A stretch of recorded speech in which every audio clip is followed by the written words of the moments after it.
There came a slope that slowly downward sank. It slipped towards a stumbling grey descent.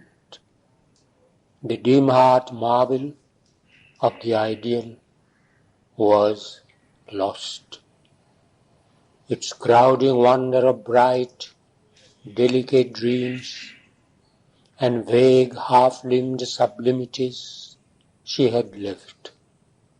Thought fell towards lower levels, hard and tense, its passion for some crude reality. The twilight floated still, but changed its hues, and heavily swayed a less delightful dream. It settled in tired masses on the air. Its symbol colours, tuned with duller reds, and almost seemed a lurid mist of day. A straining taut and dire besieged her heart, heavy her sense grew with a dangerous load, and sadder, greater sounds were in her ears, and through stern breakings of the lambent glare, her vision caught a hurry of driving plains, and cloudy mountains, and wide tawny streams, and the cities climbed in minarets and towers towards an unavailing, changeless sky. Long quays and ghats and harbours, white with sails, challenged us sight a while, and then were gone. Amidst them travailed toiling multitudes in ever-shifting perishable groups, a foiled cinema of lit shadowy shapes, enveloped in the grey mantle of a dream, imagining meanings in life's heavy drift. They trusted in the uncertain environment and waited for death to change their spirit's scene. A savage din of labour and a tramp of armoured life and the monotonous hum of thoughts and acts that ever were the same, as if the dull reiterated drone of a great brute machine beset her soul. A grey, dissatisfied rumour, like a ghost of the moaning of a loud, unquiet sea. A huge, inhuman, cyclopean voice, a Babel builder's song, towering to heaven, a throb of engines and the clang of tools brought the deep undertone of labour's pain, as when pale lightnings tear a tortured sky, high overhead a cloud-rimmed Ceres flared, chasing like smoke from a red funnel driven the forced creations of an ignorant mind. Drifting she saw, like pictured fragments flee, phantoms of human thought and baffled hopes, the shapes of nature and the arts of man, philosophies and disciplines and laws and the dead spirit of old societies, constructions of the Titan and the war. As if lost remnants of forgotten light, before her mind there fled with trailing wings, dimmed revelations and delivering words, emptied of their mission and their strength to save.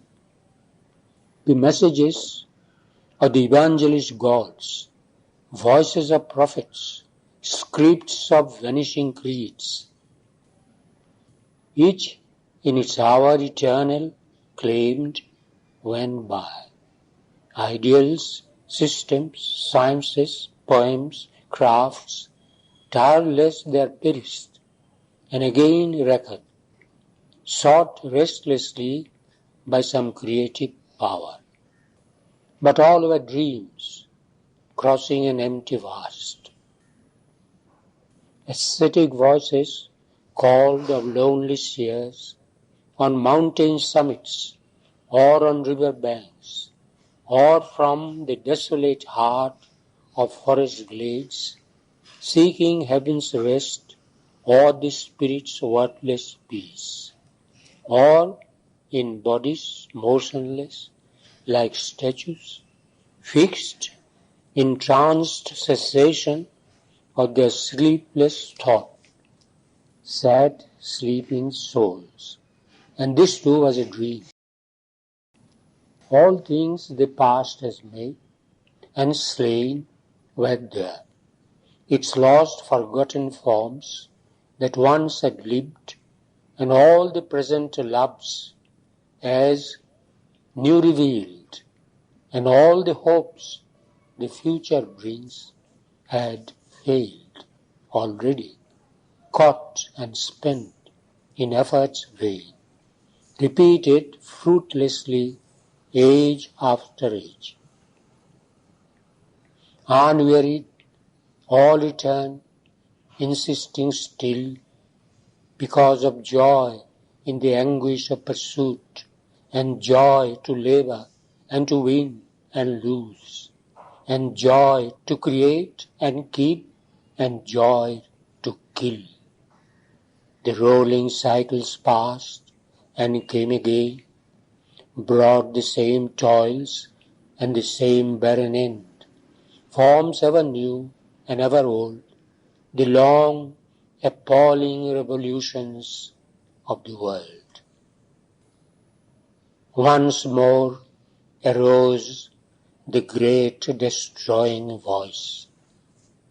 Across the fruitless labor of the worlds, his huge denials, all defeating might, pursued the ignorant march of dolorous time. Behold the figures of this symbol realm, its solid outlines of creative dream, inspiring the great concrete tasks of earth. In its motion parable of human life, here thou canst trace the outcome nature gives to the sin of being, and the error in things, and the desire that compels to live, and man's incurable melody of hope.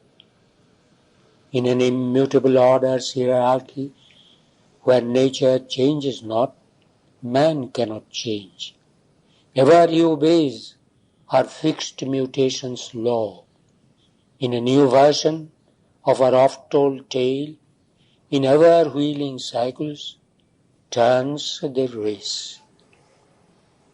His mind is spent in circling boundaries, for mind is man. Beyond thought he cannot soar. If he could leave his limits, he would be safe. He sees but cannot mount to his greater heavens. Even winged, he sinks back to his native soil.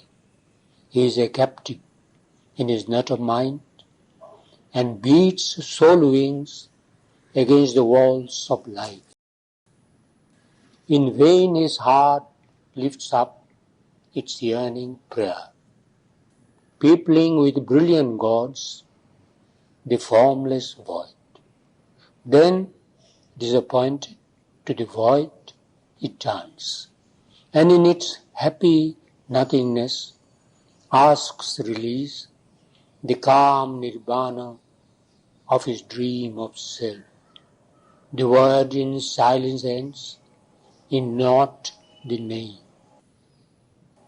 Apart, amid the mortal multitudes, he calls the Godhead incommunicable, to be the lover of his lonely soul, or cast his spirit into its void embrace, or he finds his copy in the impartial all. He imparts to the immobile his own will, attributes to the eternal wrath and love, and to the ineffable lends 1,000 names. Hope not to call God down into his life. How shall man bring the everlasting here? There is no house for him in hurrying time. Vainly thou seek'st in matter's world an aim.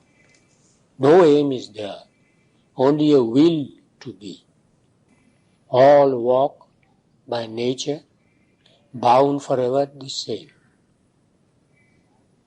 Look on these forms that stay a while and pass, these lives that long and strive, then are no more, these structures that have no abiding truth, the Saviour creeds that cannot save themselves, but perish in the strangling hands of the years, discarded from man's thought, proved false by time, philosophies that strip all problems bare, but nothing ever have solved since earth began, and sciences omnipotent in vain, by which men learn of what the suns are made, transform all forms to serve their outward needs, ride through the sky,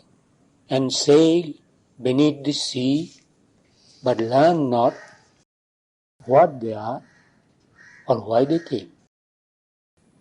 These polities, architectures of man's brain, that, bricked with evil and good, wall in man's spirit, and fissured houses, palace at once and jail, rot while they reign, and crumble before they crash.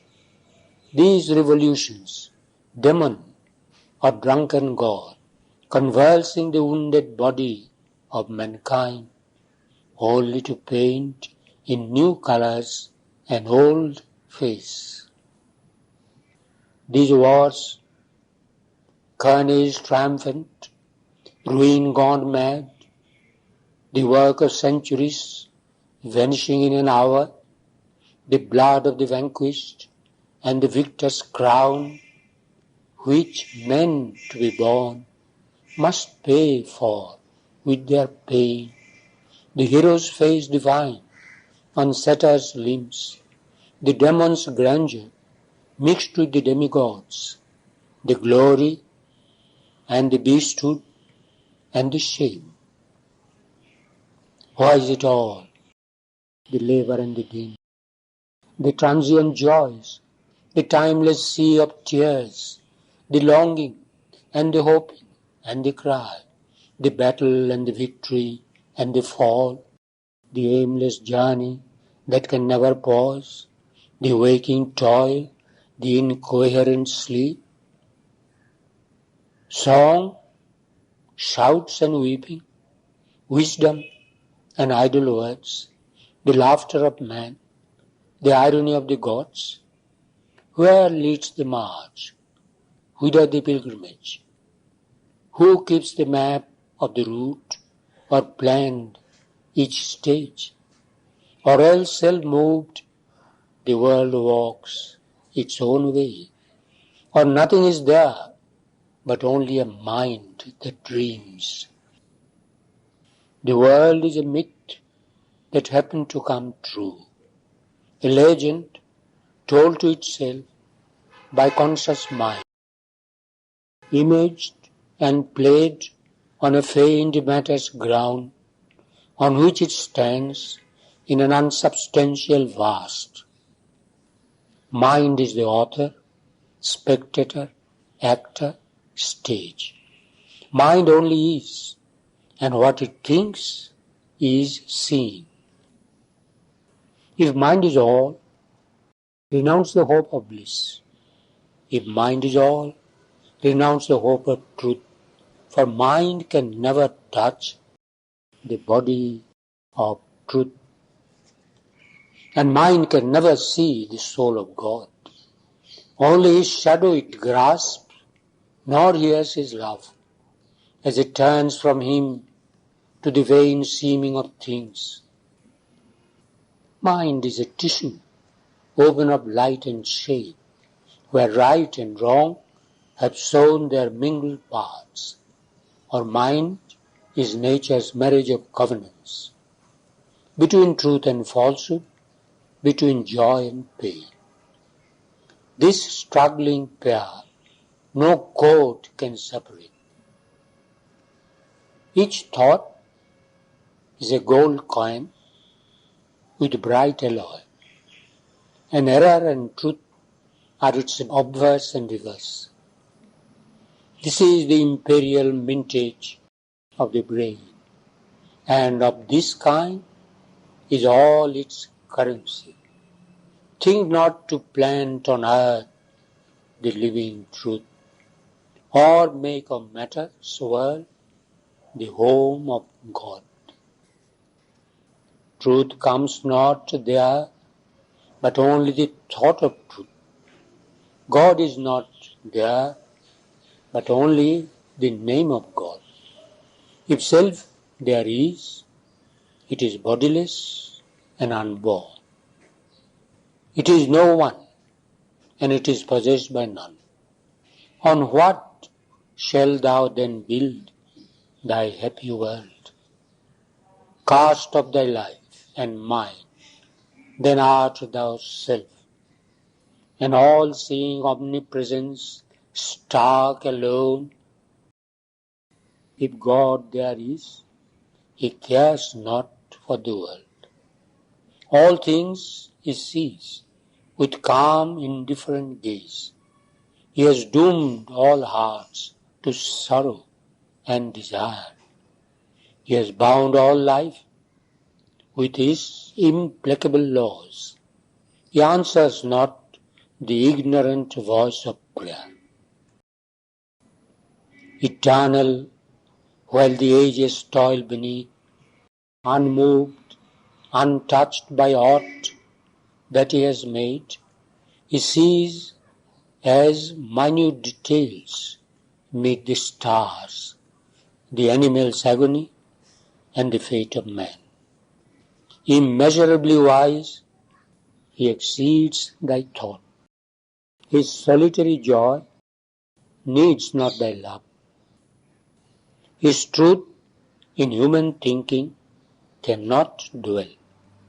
If thou desirest truth, then still thy mind forever. Slain by the dumb, unseen light, immortal bliss lives not in human air. How shall the mighty mother her calm delight keep fragrant in this narrow, fragile vase, or lodge a sweet, unbroken ecstasy in hearts which earthly sorrow can assail, and bodies careless death can slay at will? Dream not to change the world that God has planned. Strive not to alter his eternal law. If heavens there are, whose gates are shut to grief, there seek the joy thou couldst not find on earth. Or in the imperishable hemisphere, where light is native and delight is king, and spirit is the deathless ground of things, choose thy high station, child of eternity. If thou art spirit, and nature is thy robe, cast off thy garb, and be thy naked self, immutable in its undying truth, alone forever, in the mute alone. Turn then to God. For Him leave all behind. Forgetting love, forgetting Satyavan, annihilate thyself in His immobile peace. O soul, drown in His still beatitude, for thou must die to thyself to reach God's height. I, death, am the gate of immortality. But Savitri answered to the sophist God, once more wilt thou call light to blind truth's eyes, make knowledge a catch of the snare of ignorance, and the word a dart to slay my living soul? Offer, O King, thy boons to tired spirits and hearts that could not bear the wounds of time. Let those who were tied to body and to mind tear off those bonds and flee into white calm, crying for a refuge from the play of God. Surely thy boons are great, since thou art He. But how shall I seek rest in endless peace, who house the mighty mother's violent force? Our vision turned to read the enigmaed world. Our will tempered in the blaze of wisdom's sun, and the flaming silence of our heart of love.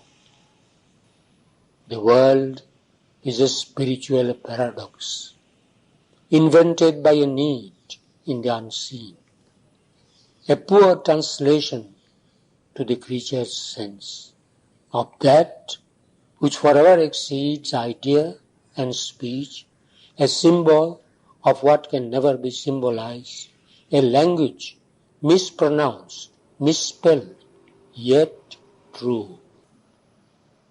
Its powers have come from the eternal heights and plunged into the inconscient, dim abyss, and risen from it to do their marvelous work. The soul is a figure of the unmanifest.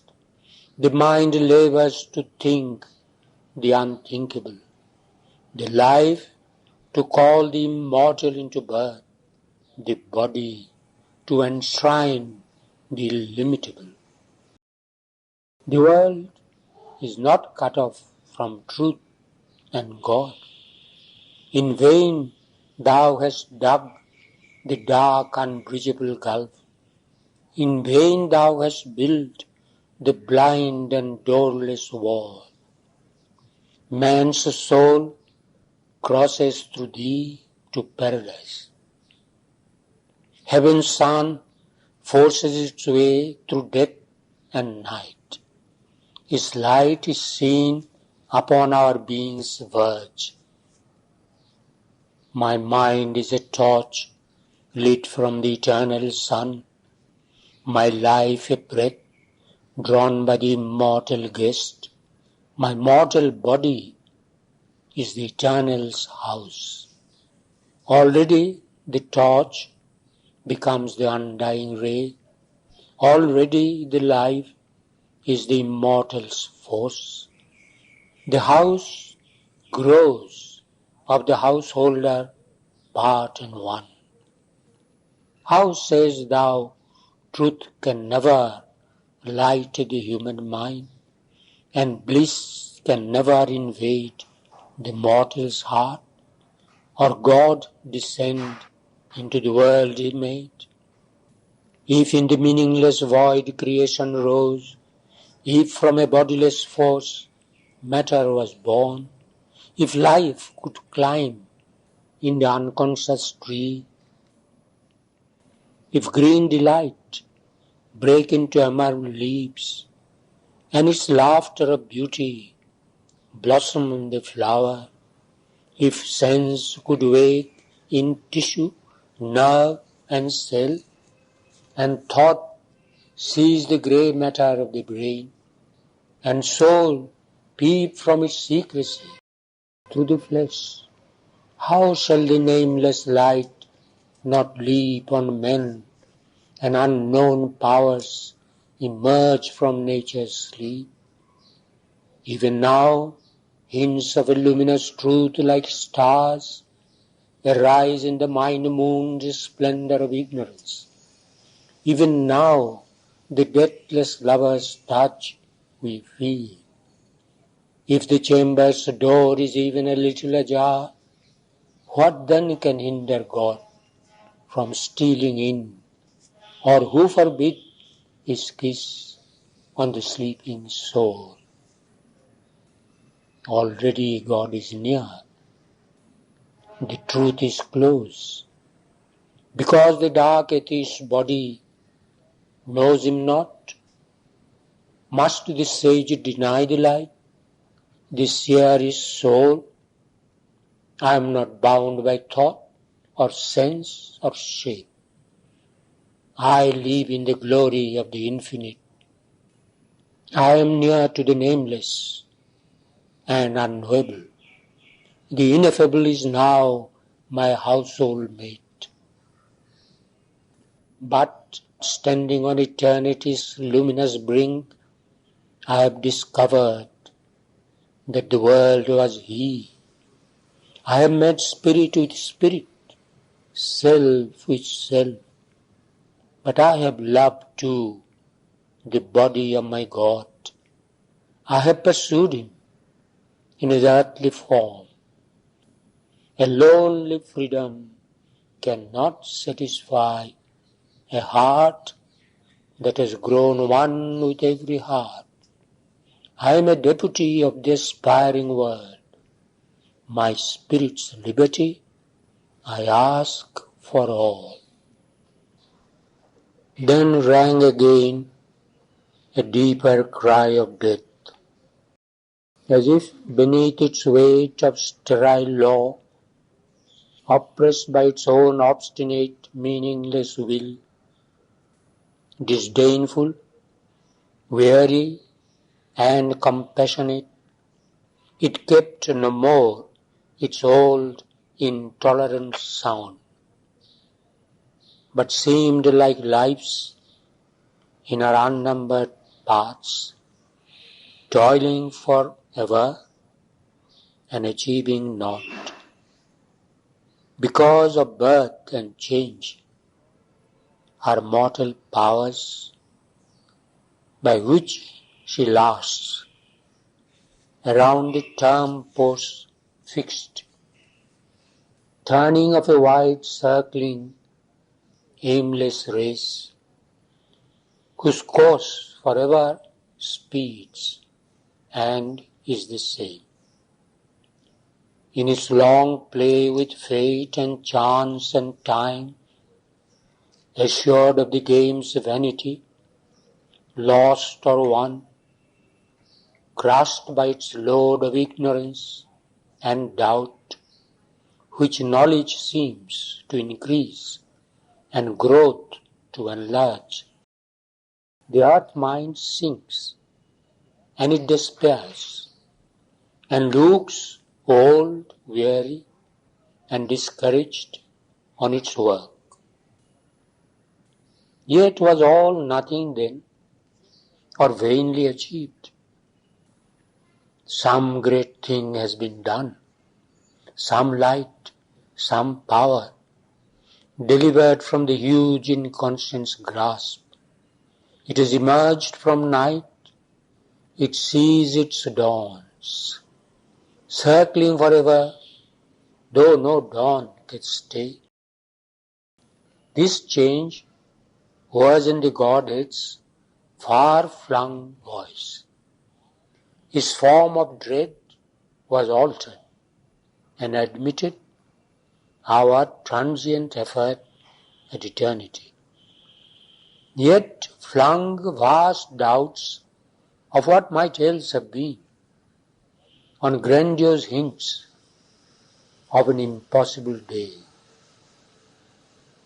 The great voice, surging, cried to Savitri, because thou knowest the wisdom that transcends both veil of forms and the contempt of forms, arise, delivered by the seeing gods. If free thou hast kept thy mind from life's fierce stress, thou mightst have been like them, omniscient, calm. But the violent and passionate heart forbids. It is the storm bird of an unearthly power that would upheave the world and tear from it the indecipherable scroll of fate, death's rule and law, and the unknowable will. Hasteners to action, violators of God, are these great spirits who have too much love, and they who form like thee, for both art thou, have come into the narrow bounds of life with too large natures overleaping time. Worshippers of force, who know not her recoil, their giant wills compel the troubled years. The wise are tranquil, silent the great hills, rise ceaselessly towards their unreached sky. Seated on their unchanging base, their heads dreamless in heaven's immutable domain. On their aspiring tops, sublime and still, lifting halfway to heaven the climbing soul, the mighty mediators stand content to watch the revolutions of the stars. Motionlessly moving with the might of earth, they see the ages pass and are the same. The wise think with the cycles. They hear the tread of far-off things. Patient, unmoved, they keep their dangerous wisdom in their depths restrained, lest man's frail days into the unknown should sink, dragged like a ship by bound Leviathan into the abyss of his stupendous seas. Lo, how all shakes when the gods tread too near. All moves, is in peril, anguished, torn, upheaved. The hurrying eons would stumble on too swift if strength from heaven surprised the imperfect earth, and veilless knowledge smote these unfit souls. The deities have screened their dreadful power. God hides his thought, and even he seems to err. Be still and tardy in the slow wise world. Mighty art thou with the dread goddess filled, to whom thou criedst at dawn in the dim woods. Use not thy strength like the wild Titan souls. Touch not the seated lines, the ancient laws. Respect the calm of great established things. But Savitri replied to the huge god, what is the calm thou want'st, O law, O death? Is it not the dull vision tread, inert, of monstrous energies, chained in a star ground, soulless and stone-eyed with mechanic dreams? Vain the soul's hope if changeless law is all. Ever to the new and the unknown, press on, the speeding eons, justifying God. What were earth's ages, if the grey restraint were never broken, and glories sprang not forth, bursting their obscure seed, while man's slow life leaped, hurried into certain splendid paths by divine words and human gods revealed. Impose not upon sentient minds and hearts the dull fixity that binds inanimate things. Well is the unconscious rule for the animal breeds, content to live beneath the immutable yoke. Man turns to a nobler walk, a master path. I trample on thy law with living feet. For to arise in freedom I was born.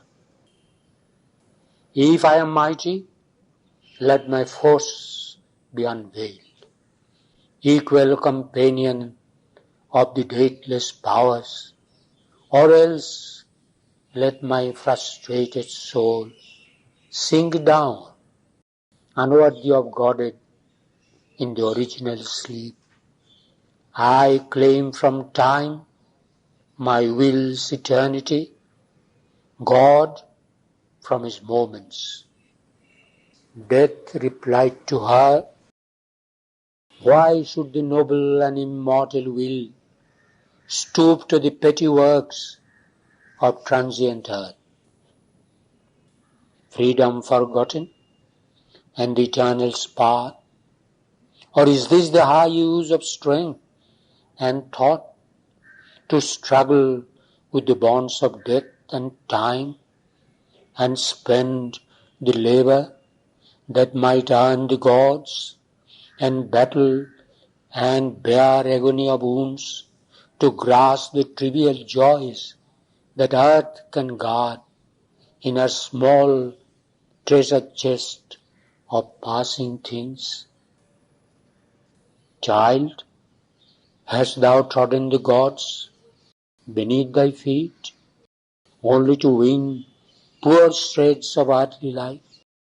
For him thou lovest, cancelling the grand release, keeping from early rapture of the heavens, his soul the lenient deities have called. Are thy arms sweeter than the courts of God? She answered, straight I trample on the road, the strong hand hewed for me, which planned our paths.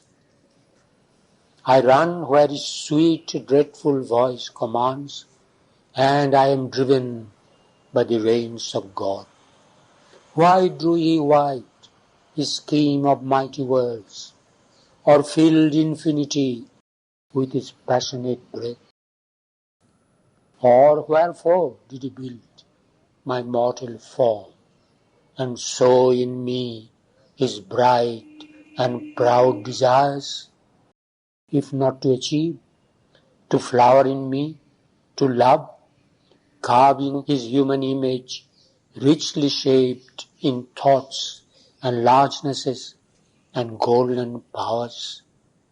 Far heaven can wait our coming in its calm. Easy the heavens were to build for God. Earth was his difficult matter. Earth the glory, babe of the problem and the race and strife. There are the ominous masks, the terrible powers. There it is greatness to create the gods. Is not the spirit immortal and absolved, always delivered from the grasp of time? Why came it down into the mortal's space? A charge he gave to his high spirit in man, and wrote a hidden decree on nature's tops.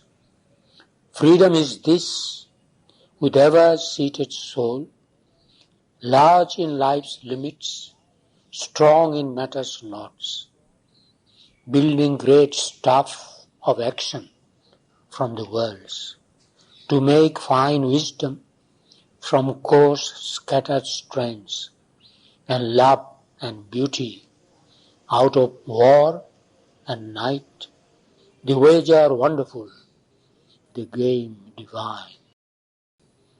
What liberty has the soul which feels not free, unless stripped bare and cannot kiss the bonds the lover winds around his playmate's limbs, choosing his tyranny, crushed in his embrace? To seize him better, with her boundless heart, she accepts the limiting circle of his arms, bows full of bliss beneath his mastering hand, and laughs in his rich constraints, most bound, most free. This is my answer to thy lures, O death.